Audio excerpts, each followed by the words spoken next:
Emma needs the lake house more than you do, my mother said, casually dropping these words during our weekly Sunday dinner. She's going through a rough time after her divorce, and we've already given her the keys. I set down my fork, the clatter against fine china echoing through our family dining room. My name is Alexandra, and at 34, I'd just discovered my parents had given away my lake house, my sanctuary, to my younger sister without even consulting me. You did what? I kept my voice steady, though my hands trembled beneath the table. Now, honey, my father chimed in, you're always working anyway. When was the last time you even visited the property? Emma needs a fresh start, and that house is perfect for her. Perfect for her. Of course it was. Everything had always been perfect for Emma. What they didn't know, what they hadn't bothered to ask, was that I'd spent the last 6 months quietly renovating that house. Every weekend, while they assumed I was always working, I'd been there, transforming it into something special. The house isn't yours to give away, I said quietly, watching their expressions shift from certainty to confusion. Don't be ridiculous, my mother scoffed. Your father and I bought that house when you girls were teenagers. It's family property.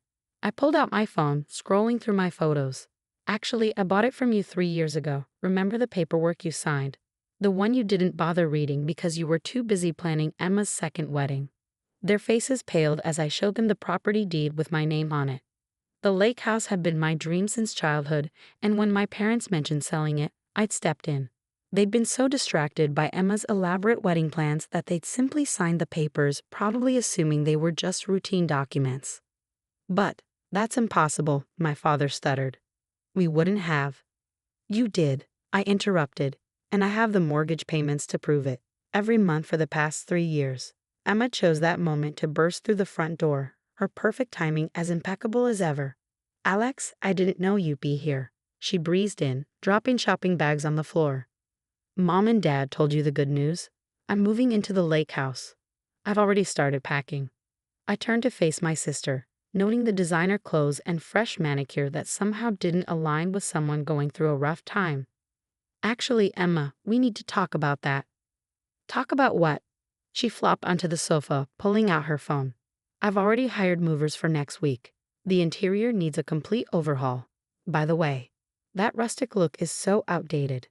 My mother shot me a warning look, the one that had always meant don't upset your sister. But this time, it didn't work. The renovations I just completed would disagree, I said, pulling up photos of the house on my phone. The reclaimed wood floors, the custom kitchen with its copper fixtures, the stone fireplace I'd have restored by local artisans. 6 months of work captured in pristine detail. Emma's head snapped up. What renovations? The ones I've been doing on my house. I emphasized the word my, watching comprehension slowly dawn on their faces. The property I legally own and have been renovating for the past 6 months. But Mom and Dad were wrong. I cut her off, standing up. They gave away something that wasn't theirs to give. And now they get to explain to you why you need to cancel those movers. My mother's face crumpled. Alexandra, please, your sister needs this. After everything with the divorce. The divorce she wanted, I corrected, because she was having an affair with her tennis instructor. The same instructor she's now living with in his luxury condo. That divorce. Emma's face flushed red. You don't know anything about my life. I know enough, I replied, gathering my things. I know that you've always gotten whatever you wanted, whenever you wanted it, but not this time. Not my house. As I walked toward the door, my father called out, Princess, wait. We can figure something out. Maybe you could let your sister stay there temporarily. I turned back one last time, looking at my family, my mother's manipulative tears, my father's desperate negotiating, and Emma's entitled anger. No, I said simply.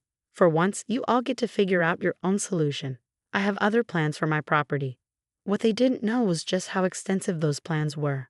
The renovations weren't just for personal use. They were part of something bigger, something that would make them regret ever trying to give away what was mine. I walked out to my car, listening to the chaos erupting behind me. Emma's shrill voice carried through the open windows, demanding they fix this. But for the first time in my life, I wasn't going to make things easier for them. I had worked too hard, invested too much, and this time, I was standing my ground. As I drove away, my phone started buzzing with messages. I ignored them all. They would soon discover that the lake house wasn't just a property. It was the cornerstone of my future, and I wasn't about to let anyone take that away from me.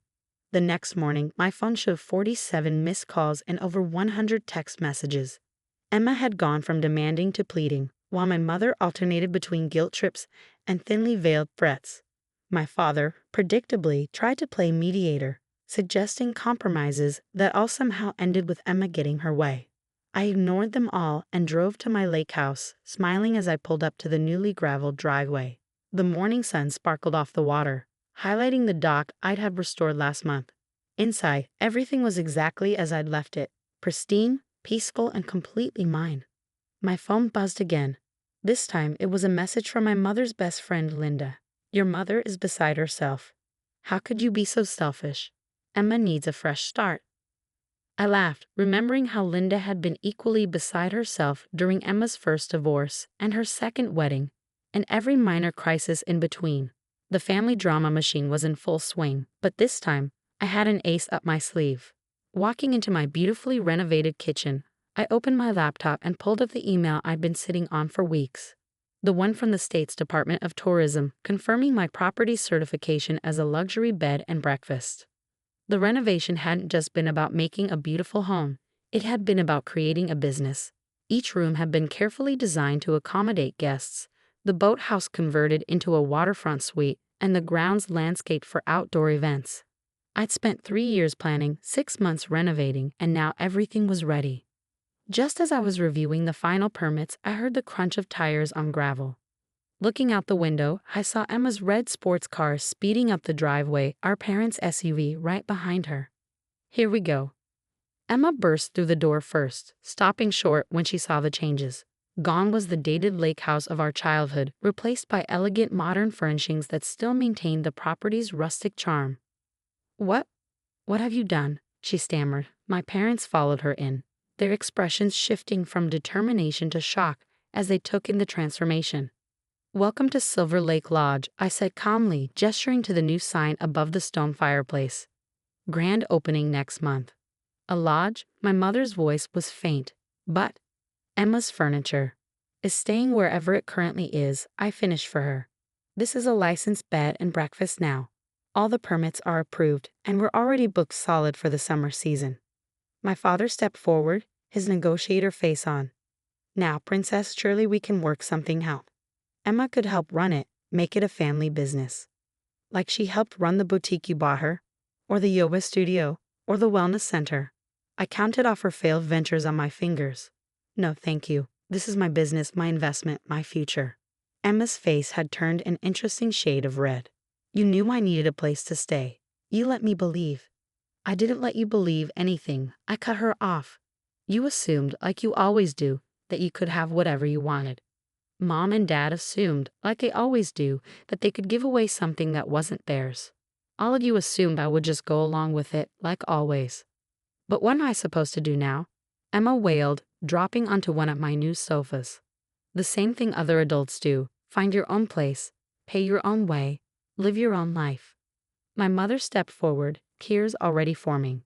"Alexandra, please, we're family. Family helps each other."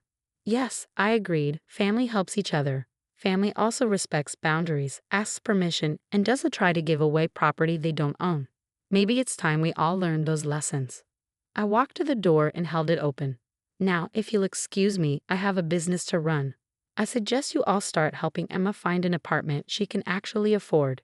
This isn't over," Emma snapped as she stormed past me. "Actually it is," I replied, watching them retreat to their cars. "And the next time you come by, you'll need a reservation." As their cars disappeared down the driveway, I felt a weight lift from my shoulders. Years of being the responsible one, the understanding one, the one who always gave in for the sake of family peace, it was finally over. My phone buzzed again, but this time it was from my first guest booking, confirming their stay for the grand opening.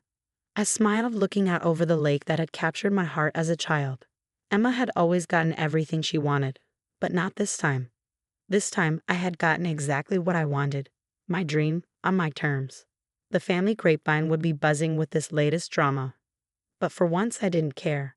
I had built something beautiful, something successful, something entirely mine. and no amount of family manipulation could take that away from me. 3 months after the confrontation, Silver Lake Lodge was thriving. Every room was booked, the reviews were glowing, and my vision had become a stunning reality. The local tourism board had even featured us in their summer campaign, praising our perfect blend of luxury and lakeside charm. I hadn't spoken to my family since that day, though their attempts at contact hadn't stopped. Emma had switched from angry tirades to suspicious kindness, suddenly interested in reconnecting and learning about the hospitality business. My mother's tactics ranged from sharing childhood photos on social media with captions about missing her girls to having relatives call me about making peace.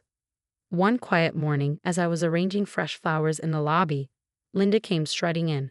She took one look around the packed dining room, the happy guests on the deck, and the no vacancy sign, and her expression soured. "Your mother is heartbroken," she announced, as if conducting an official intervention. "And Emma? Well, she had to move into a tiny apartment in the city. Is that what you wanted?" I continued arranging my flowers. What I wanted was to build a successful business, which I have. Emma's housing choices are her own responsibility. But she's your sister. Yes, and this is my life. I stepped back to admire the arrangement. Was there something else you needed, Linda? We're fully booked, but I can add you to our waiting list. She left in a huff, no doubt racing to report back to my mother. But I had guests to attend to and a business to run. I'd stopped playing supporting character in the Emma show, and my life was better for it. Later that afternoon, I was surprised to see my father's car pulling up. He got out slowly, looking older somehow, and stood awkwardly by his vehicle until I walked out to meet him. "The place looks amazing, Princess," he said softly. "You've done an incredible job."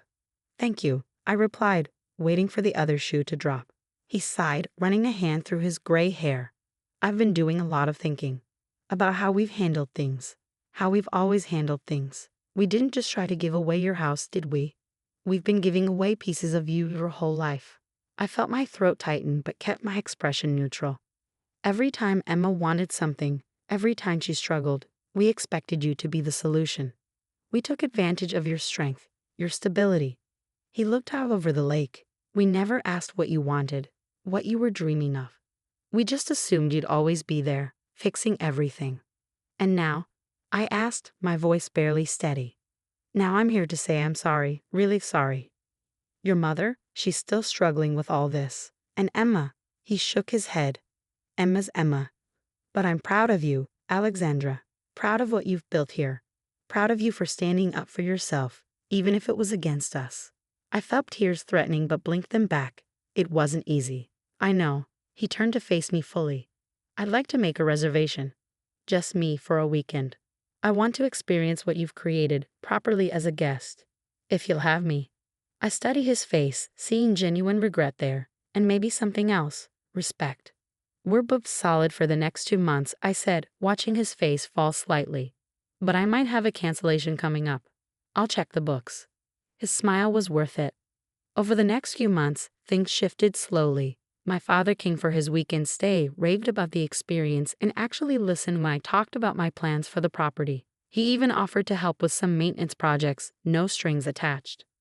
Emma eventually found her footing in a marketing job, though she still made occasional comments about how she could have made the lodge even more successful. I let those slide off me like water off the dock. My mother took longer to come around. But one day, she showed up with a box of old photos she'd found. Pictures of me at the lake housed as a child, always in the background while Emma posed in the foreground. "I never saw it before," she said quietly. "How we always push you aside." "I'm sorry, Alexandra. I really am." It wasn't a perfect resolution. Family rarely is. But as I stood on my dock that evening, watching the sunset paint the lake in shades of gold, I knew I'd done the right thing. The lake house hadn't just been about property or business. It had been about claiming my place in the world, about refusing to be the family safety net any longer. My phone buzzed with a new 5-star review. "Silver Lake Lodge isn't just a beautiful destination. It's a place where dreams come true." The owner's attention to detail and passion for hospitality shined through in every aspect. I smiled, thinking how right they were. Dreams do come true here, starting with mine.